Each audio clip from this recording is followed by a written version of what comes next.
일권 성경 공부에서는 우리의 어떤 구원, 처음 예수 그리스도를 믿는 그 구원이 얼마나 큰 구원인가라고 하는 그것만이 아니라 우리의 구원의 전적인 영역 이렇게 올려. 오늘 아침부터 계속 이게 못 맞춰가지고 갑자기 그걸 흐트러 놨는가? 다른 때는 안 그랬는데. 그러니까 이 구원의 이대함이라고 하는 이 부분은 처음 내가 예수 그리스도를 구주로 영접하는 그 칭의만을 말하는 게 아니라는 거죠.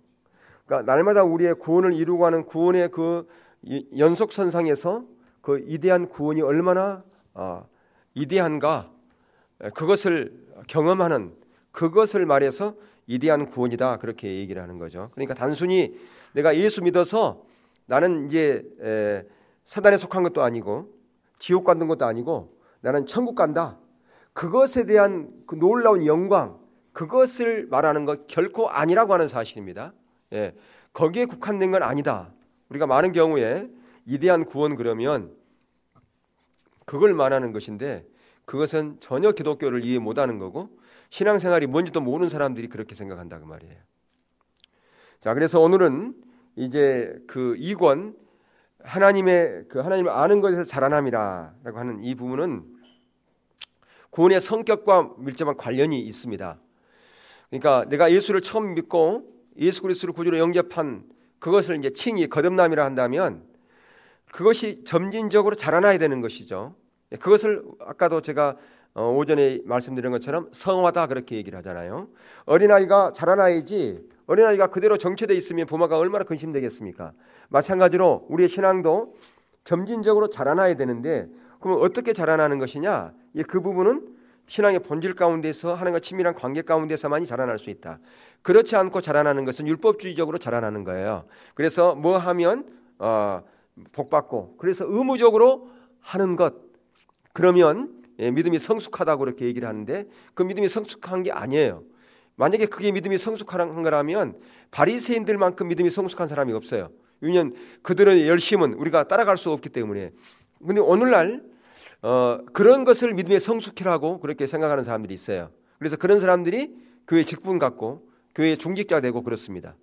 그러니까 율법주의 사고 체계로 열심히 하는 것, 그것을 믿음의 성숙이라고 얘기를 하고, 그러니까 어떤 사람이 우스갯소리로 교회에서 가장 무서운 사람이 누군지 아세요 혹시? 교회에서 어떤 사람을 가장 조심하라고 하는지 아세요? 아니요. 새벽에도 한 번도 안 빠진 사람. 아니요. 권사님 가끔 빠져.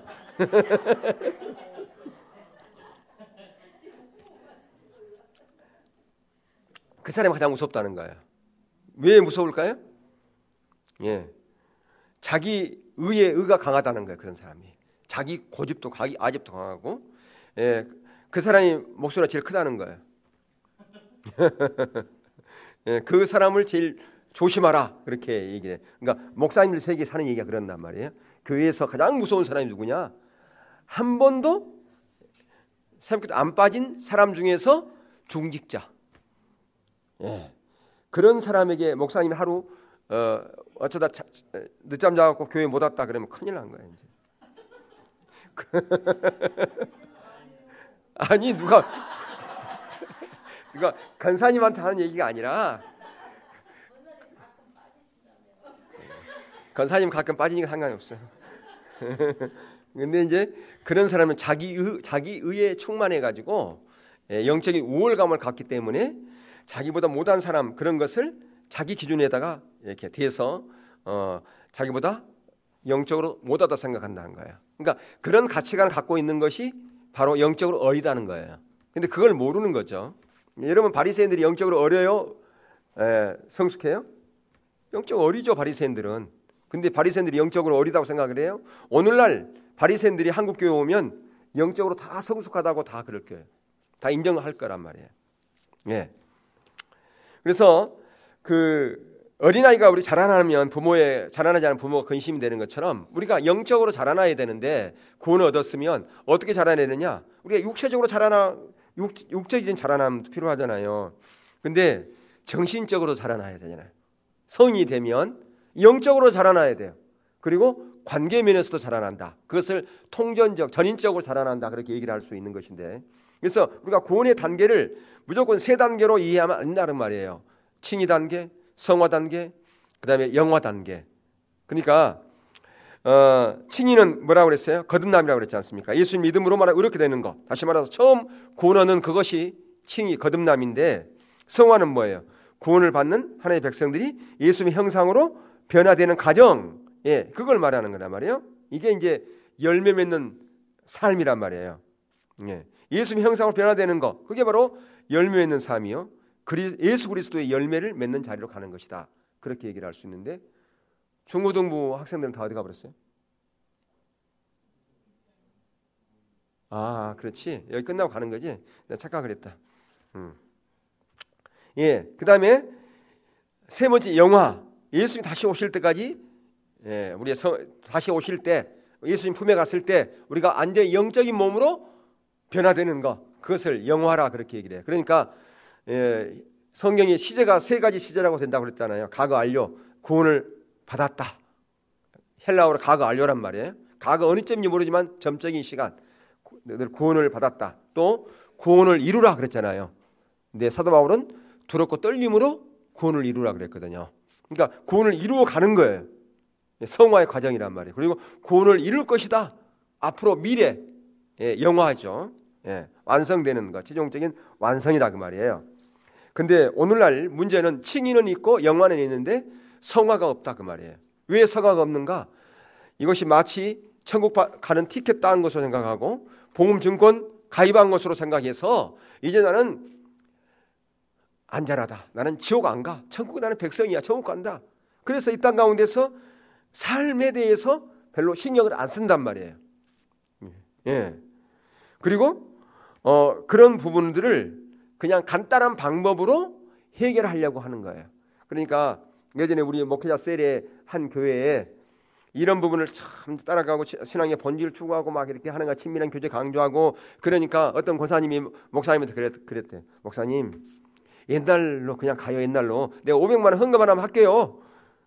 뭐 하라 그러면 내가 다 할게요. 옛날에 좋았어요. 그냥 하나 친밀한 교제 뭐 이거 한다는 이거 너무너무 복잡하고 그래요. 그냥 열심히 뭐 그냥 시키면 할게요. 그냥 하라는 대로 할게요. 목사님이 다 하나님께 묻고 해서 우리한테 알려주세요. 그럼 우리는 그냥 따라갈게요. 그렇게 얘기했다는 거예요. 너무 복잡하다고. 다시 말하면 뭐예요? 우리의 성화의 삶을 안 살겠다 그 얘기 아니에요? 성경에서는 계속해서 성화의 삶을 얘기하는데, 우리는 성화의 삶 안 살고 그냥 대충 이렇게 세상적으로 살다가 그때 이렇게 지시하면 그러면 내가 순종도 하고 헌금도 하고 그렇게 할게요. 그러면 그거 다 그냥 목사님이 다 해주세요. 그런 거 아니게? 그런 의미 아니에요? 그러니까 그냥 세상이 너무 좋다는 얘기죠. 옛날같이 그렇게 하나님의 뜻이 아닌가 이거 분별해보고 하나님이 기뻐하는 거 이거 해야 되지 않느냐 이거 너무너무 힘들다는 거예요. 내 마음대로도 못하고, 가끔 친구들하고도 이렇게 등산 가자 그러면 가자 그래가지고 가서 그냥 맥주도 한 캔 쫙 마시고 그냥 하면 너무 좋은데 그것도 못하고 너무 힘들다는 거예요. 이게 그러니까 옛날에 좋다는 거죠.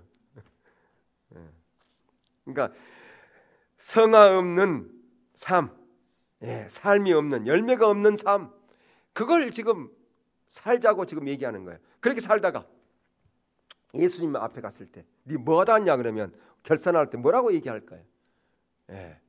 누구에게 핑계를 댈 거예요? 그러니까 우리 부모들도 잘해야 돼요. 자녀들 그냥 입시철 되면 야야 너 공부해야지. 나중에 너 대학 들어가지고 너 교회 열심히 다녀.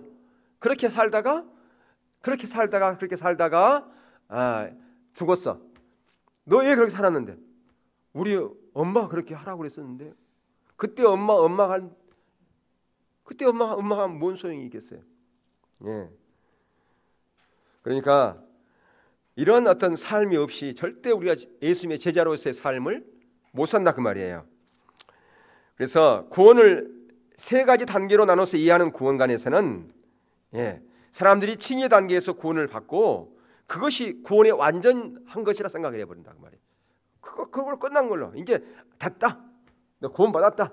예. 그러니까 구원의 확신 우리가 갖는 거 중요하지만 정말로 구원의 확신 가진 사람은 삶 가운데 열매가 맺히게 돼 있다 그 말이에요.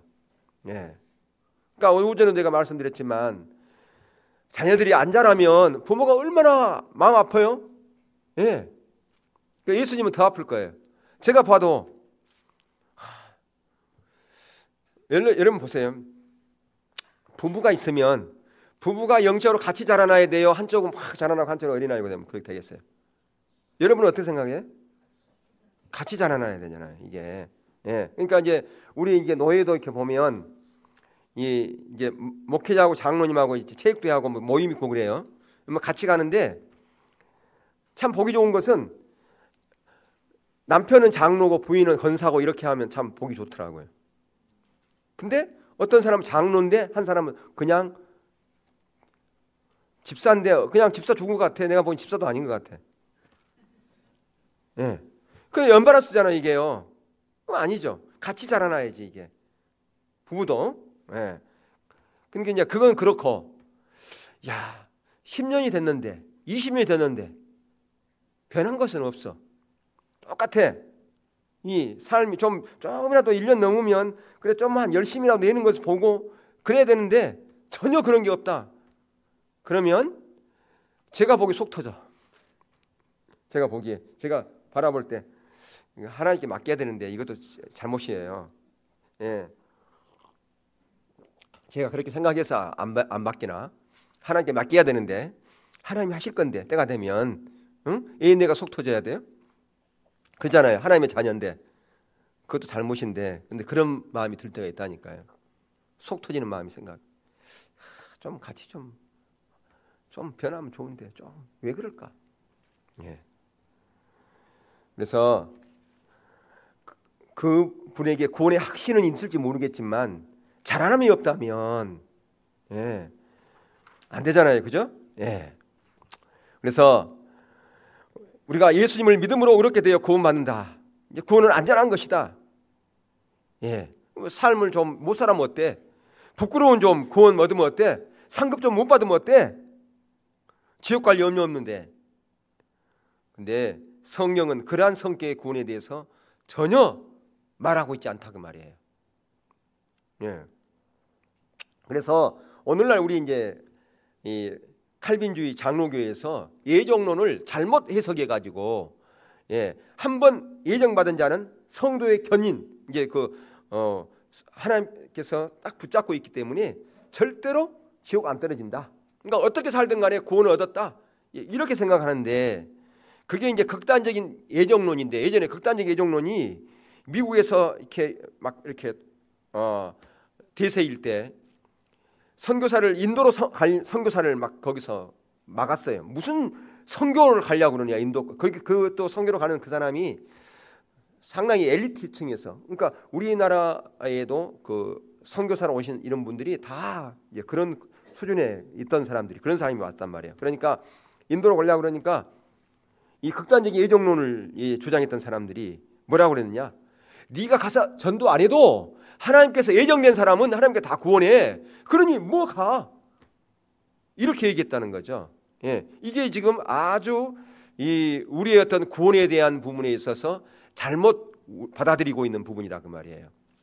예, 근데 성경은 그러지 않고 있어요. 성경은 처음 우리가 예수 믿고 구원받는 그것도 있지만 뭐가 더 많으냐? 성경이 있느냐? 자라남에 대해서 성화에 대해서 많은 부분을 강조하고 있어요. 대부분의 성경의 내용이. 왜 그럴까요? 그게 중요하니까 그 부분을 많이 강조하고 있다라고 하는 것이죠.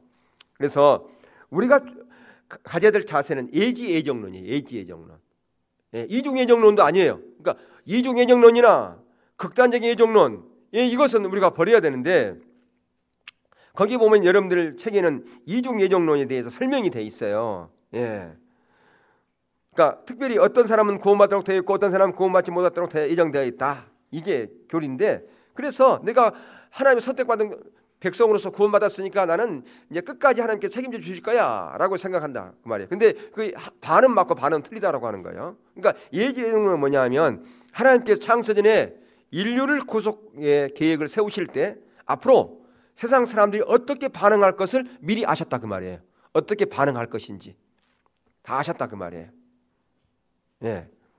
그래서 성경은 구원받은 자들은 미리 아신 자들이라고 그렇게 표현하고 있어요. 로마서 8장 29절이나 11장 2절이나 베드로전서 1장 2절이나. 그렇기 때문에 그리스도 안에서 구원받도록 계획하신 창세전의 예정과 복음에 대한 인간의 그 반응을 미리 아시는 하나님의 의지가 함께 작용해서 하나님이 미리 아신 자들로 또한 그 아들의 형상을 본받게 하기 위하여 미리 정하셨다라고 하는 거예요. 그러니까 어떻게 반응할지도 다 알았단 말이에요. 그 사람이 반응할지 안 반응할지도. 그래서 그렇게 반응할지, 그래서 내가 하나님의 뜻 안에서 내가 열심히 살았어. 그래서 하나님의 은혜를 경험했어. 그래서 천국에 갔더니 그것이 내 열심으로 된 것인 줄 알았더니 하나님께서 네가 그렇게 될지 내가 뻔히 알고 네가 반응할지 알고 네게 은혜 줄지, 그래서 내가 은혜 줬고 그것은 다 나의 계획이었다. 그때 아는 거라 그 말이에요. 그게 예정론이라 그 말이에요. 예, 그런 예정론이에요. 극단적인 이중 예정론이 아니라. 그렇기 때문에 그 뒤에도 그런 부분이 이렇게 나오는데 성경에도 그래서 성경에도 있어요. 성경에도 보면 요한 1서에 보면 거기에 어떤 자들이 정말 하나님을 잘 따라가다가 중간에 배교했단 말이에요. 예. 그러면 그 사람은 구원을 잃었다고 이렇게 얘기를 했어요. 어떻게 구원 받은 사람이 구원을 잃을 수 있어요? 우리 예정론에 의하면 그건 불가능하잖아요. 성도의 견인이니까. 그것을 우리가 어떻게 설명하냐 그러면 그 사람은 원래 구원 받지 못한 사람이다 그 말이에요. 구원받지 못한 사람이에요. 원래 구원받지 못한 사람인데 그냥 구원받은 사람 곁 안에서 구원받은 척 했다 그 말이에요. 그게 바로 가라지 비유예요. 예, 그게 가라지 비유인 거예요. 그래서 가라지 비유에서 지금 너네 가라지가 있는데 그걸 뽑을까요? 그러니까 뭐라고 그랬어? 뽑으라고 해서 뽑지 말라고 그랬어요. 뽑지 말라고 그랬단 말이에요. 왜냐하면 그걸 뽑으려다가 진짜까지도 뽑힐 수 있다. 그럼 언제 아느냐? 마지막 투수 때에. 그때 가라지인지 진짜인지 알곡인지 그때 밝혀지기 때문에 그때 알곡은 추수해서 창고에 들이고 가라지는 불태운다. 그렇게 돼 있단 말이죠. 예, 그것은 뭐냐면 열매를 통해서 안다라고 하는 거예요. 지금 봐서는 모른다라고 하는 거죠. 그러니까 삶의 열매를 통해서 진짜가 아닌가 안다라고 하는 거예요. 성경은 그런 부분이 많이 강조되어 있어요. 그러니까 우리가 교회에 나온다고 그래가지고 다 내가 구원의 어떤 부분을 고백했다고 그래가지고 그 사람이 하나님 백성이다 다 얘기할 수 없다 그 말이에요. 모르는 거라 그 말이에요. 그건요. 예. 그러니까 진짜 고민해봐요. 내가 10년, 20년, 30년에 내가 열정도 없고 뜨뜻미지간 신앙 가운데 내가 있다. 내가 구원 받았냐 안 받았냐 한번 고민해 볼 필요가 있어요. 그런 사람 진짜로 내가 그런 사람은 고민해 볼 필요가 있다 그 말이에요. 어떤 반응도 없고 10년이 가도 반응이 없고 20년이 가도 반응이 없고 항상 그 자리에 머물러 있으면 과연 그 사람이 구원 받았는지 고민해 볼 필요가 있다 그 말이에요. 예. 성경은 자라나게 돼 있는데 하나의 은혜가 부어지면 자라나게 돼 있는데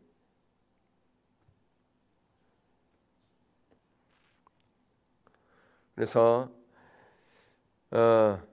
거기 김소연 박사가 그런 부분에 있어서 굉장히 요즘 와서 이 칭의에 대한 부분도 요즘 김소연 박사가 굉장히 이 세미나에서 강하게 한국 교회에 비판하고 있는 부분들이 있어요. 그건 얘기를 다 못하지만 김소연 박사는 예전에 총신대학교 그 학장도 하고 그랬는데 지금 풀로신학교 교수입니다. 한국이 낳은 석학 한 사람을 뽑으라면 김소연 박사를 좀 꼽잖아요. F.F. 브루스의 제자.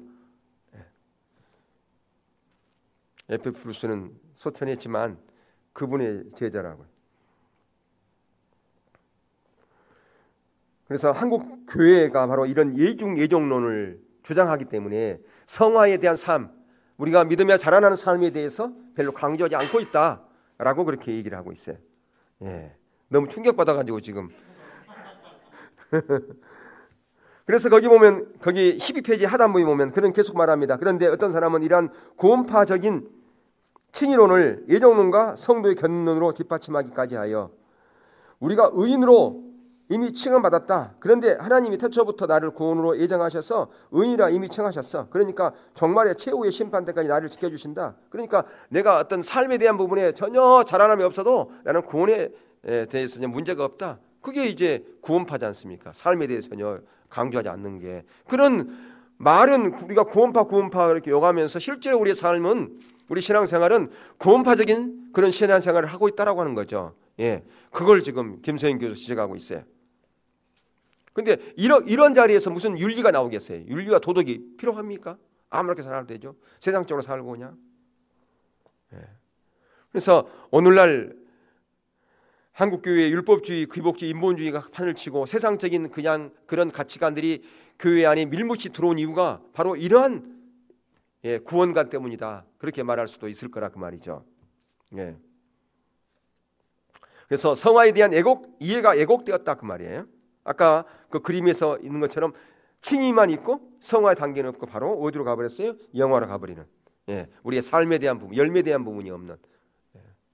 왜 그런가? 신앙이 왜곡되었기 때문에 그래요. 우리 신앙이 하나님과 친밀한 교제로부터 나와서 그분을 알고 그분을 사랑하는, 거기서 하나님의 행하심을 보고 온 삶을 동참하는 삶, 그 삶에 대한 부분이 없기 때문에 의식의 본질을 대체해버리고 의식 열심히 하는 것이 하나님을 사랑하는 것이고, 인격적으로는 하나님을 만나기도 않았지만理論으로 많이 알고 성경 공부 그것까지 다 하면 하나님 많이 아는 걸 생각하는 그런 바리새적인 그런 가치관을 갖고 있기 때문에 지금 이런 성화에 대한 왜곡된 이해가 우리 가운데 팽배하다, 그렇게 말할 수가 있다 그 말이에요.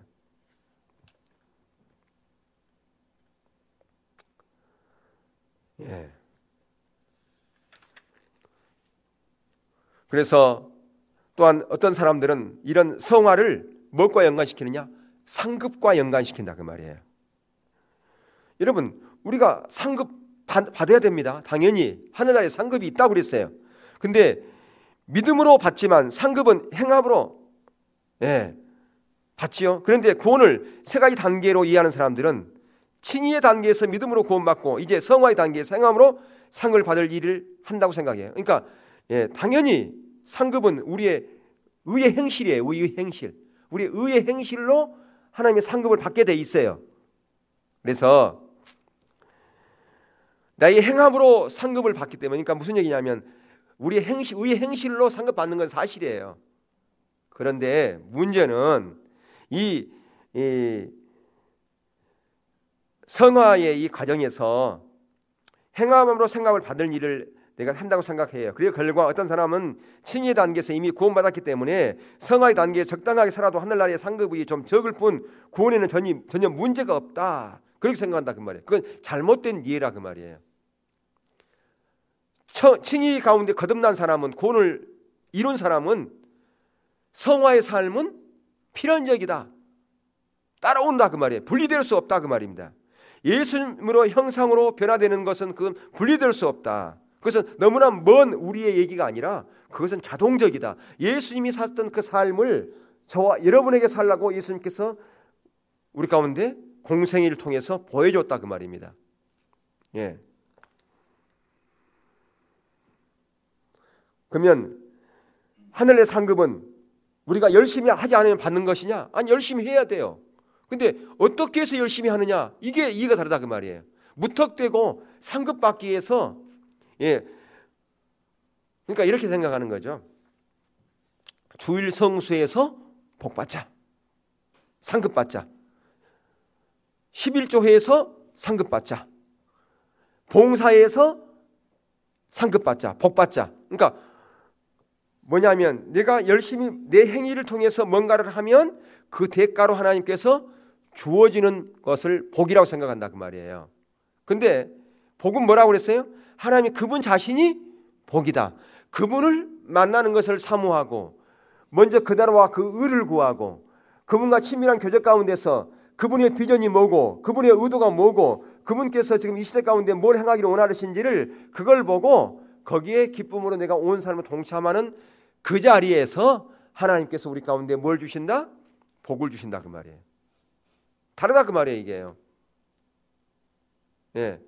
처음 제가 얘기한 것은 하나님의 의도와 목적 전혀 상관하지 않고 단순히 뭐요? 복받기 위해서. 중심이 어디서부터 시작해요? 나로부터. 나의 유익을 위해서, 내 목적을 위해서 지금 내가 열심히 하는 거예요. 그리고 열심히 하면 그 대가로 나에게 주어지는 거 얻기 위해서 이것을 하나님을 수단 삼는 것이다 그 말이에요. 근데 두 번째 얘기는 나로부터 시작되지 않아요. 나의 문제가 우선이 않아요. 먼저 뭐예요? 하나님의 의도가 뭔지, 하나님이 원하는 것이 뭔지, 하나님이 기뻐하는 것이 뭔지 그걸 추구한다 그 말이에요. 그리고 하나님 그분 만나기를 더 열망한다 그 말이에요. 예, 그것이 내 뜻보다 더 우선이다 그 말이에요. 그게 바로 하나님 중심적인 삶이죠. 예, 자기 중심적인 삶은 타락의 본질이라고 그랬잖아요. 하나님 중심적인 삶에서 하나님의 의도와 목적이 무엇인지를 먼저 그 나라와 의를 구하는 자리로 갔을 때 그분의 의도와 목적을 아는 것, 그것이 하나님을 만나는 거예요. 만나야 그걸 알죠. 예, 그 만나는 것이 우선이잖아요. 그럴 때 하나님께서 우리 가운데 하나님의 행하심을 보여주시고 우리가 거기에 동참하는 것, 그걸 통해서 우리를 통해서 하나님의 열매를 맺는 것, 그게 복이다 그 말이에요. 그것만큼 큰 영광이 어디 있겠어요? 하늘나라 갔을 때 너는 뭐 하다 왔냐? 예, 하나님께서 제가 열심히 복달라고 해서 구했더니 하나님께서 저에게 돈 많이 줬는데 거기서 제가 10의 1조도 하고요 10의 2조도 했습니다. 얼마나 대단합니까? 제가 교회 건축할 때도 돈을 헌금 엄청나게 했어요. 야 대단하다. 야 너 참 잘했다.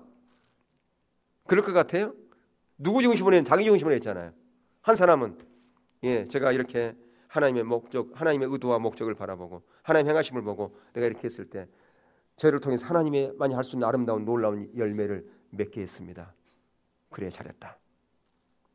네가 작은 일이 충성했으니 내가 더 큰 것을 내게 맡기리라. 그러지 않겠냐 그 말이에요. 예, 이 땅에서 그 열매가 없다 할지라도 그것이 사람들 보기에는 별 볼 일 없는 것이라 할지라도 하나님 보시기에는 그게 귀한 열매예요. 사람들 보기에는 엄청나게 컸어. 근데 하나님이 뒷받침하는 게 아니라 자기가 열심을 한 거예요. 그럼 하나님과 상관이 없는 거라 그 말이에요. 근데 사람들 보기에는 이게 그것은 무슨 일이라고 했어. 근데 그것은 내가 한 게 아니라 하나님의 의도대로 하나님의 목적대로 내가 하나님의 일에 동참함으로 그 일들이 이루어졌단 말이에요. 그게 별 볼 일 없지만 그는 하나님이 이루신 거예요. 내가 이룬 게 아니라. 근데 하나님은 사람들을 보기에 엄청나게 큰 것보다 하나님께서 이루신 하나님만 할 수 있는 그 일들 그것을 더 크게 여긴다 그 말이에요. 그러니까 예를 들면 이런 거죠. 만약에 어떤 교회는 성도들이 그냥 부자들이 많아 했어요. 그래서 우리가 한번 하나님의 영광을 위해서 교회 한번 멋지게 지어봅시다. 그럽시다.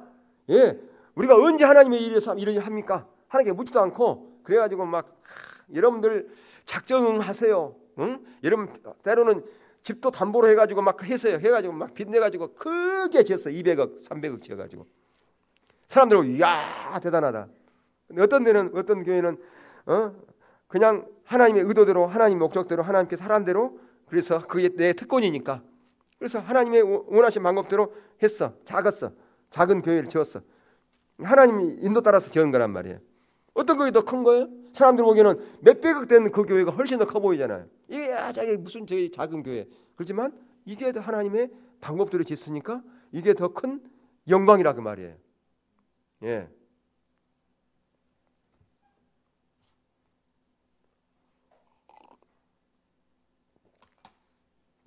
그러니까 축복 이것도 우리가 그 이해를 바르게 할 필요가 있다. 잘못하면 하나님을 수단 삼는 그런 자리에서 축복을 우리가 구할 수가 있어요.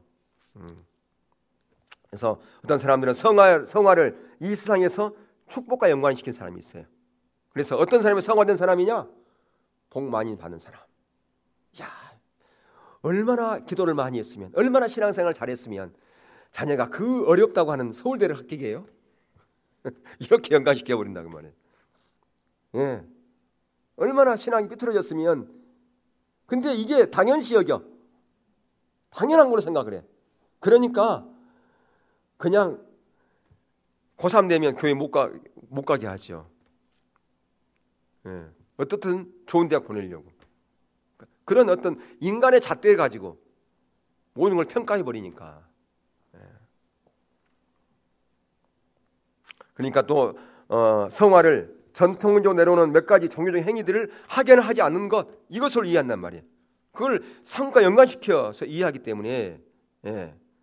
그래서 종교적인 행위들을 하는 것을 소위 이 세상에 축복받기 위한 수단으로 여긴다. 아까도 말씀드렸지만 종교적인 행위들을 잘하면 이 세상에서 축복을 많이 받는다고 생각을 해요.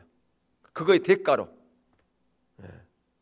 내가 얼만큼 내가 하나님 앞에 공을 들였느냐 이렇게 생각한단 말이에요. 그러니까 우리의 공사상이 있잖아요. 공사상. 옛날에 비나이다 비나이다 이거 정화수 떠놓고 비웠잖아요. 거기다 정성도 드리고 그리고 얼만큼 했느냐 시간도 따지잖아요. 그러니까 나의 어떤 공로로 말미암아 내가 얼만큼 했느냐에 따라서 하나님이 주신 축복도 비례한다고 생각한단 말이에요.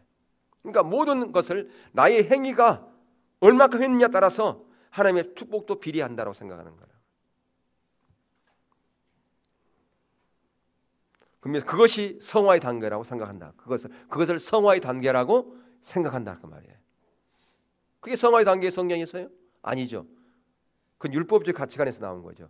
성화의 단계는 내가 정성을 들이는 것도 아니고 내가 얼마큼 시간을 투자하는 것도 아니고 하나님의 의도와 목적, 하나님의 뜻이 뭔가를 보는 거, 친밀함 가운데 있는 거, 거기서부터 성화가 시작되어진데 그런 것은 알지도 못해. 배우지도 않았어.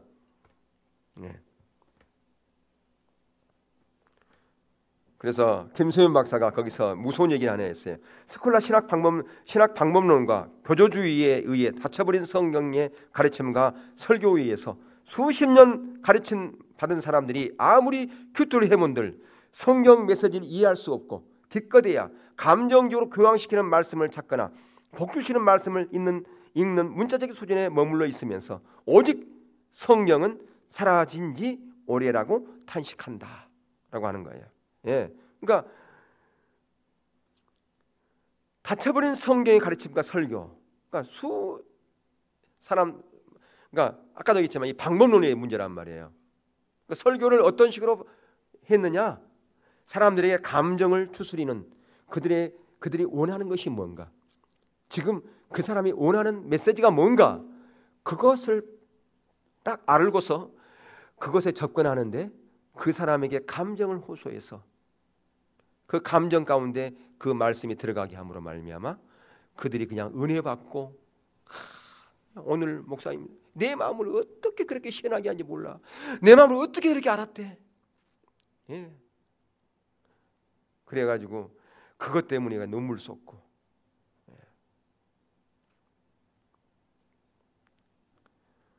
그래서 닫혀버린 성경의 가르침, 그게 성경의 가르침에는 때로는 우리 가운데 잘못된 부분들을 교정하기도 하고 지적하기도 하고 때로는 메스를 대기도 하고 그러는데 그런 건 전혀 없다 그 말이에요.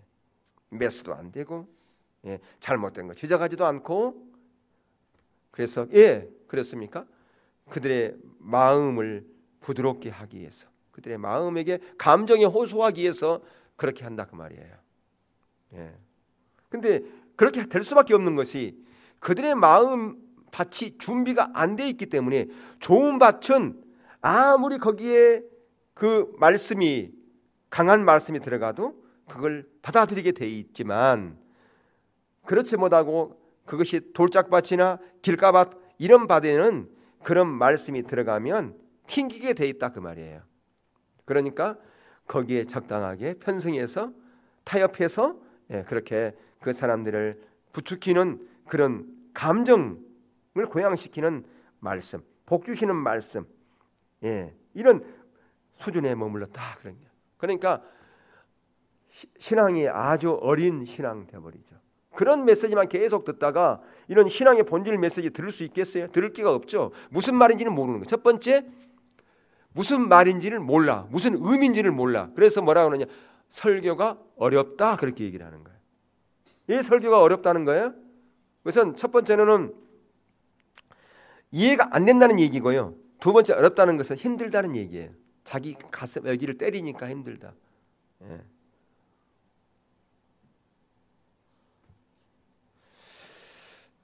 오늘 여기까지 하겠어요. 그래서 이 하나만. 그래서 구원과 신앙생활에 뭘 가져오느냐? 분리를 가져온단 말이에요. 구원과 신앙, 구원 얻었으면 구원받은 자는 이 구원을 이루어 가야 되는데 구원을 이루어 가지 못해요. 분리해요. 이것은 구원과 신앙생활의 분리다 그 말이에요. 구원받은 백성은 구원을 이루어 가라고 그랬는데 성경을 이루어 가라고 그랬는데 구원을 이루어가지 못하는 거예요. 성화의 삶이 안 돼요. 예. 그냥 칭의의 단계에 머물러 있다 그 말이에요.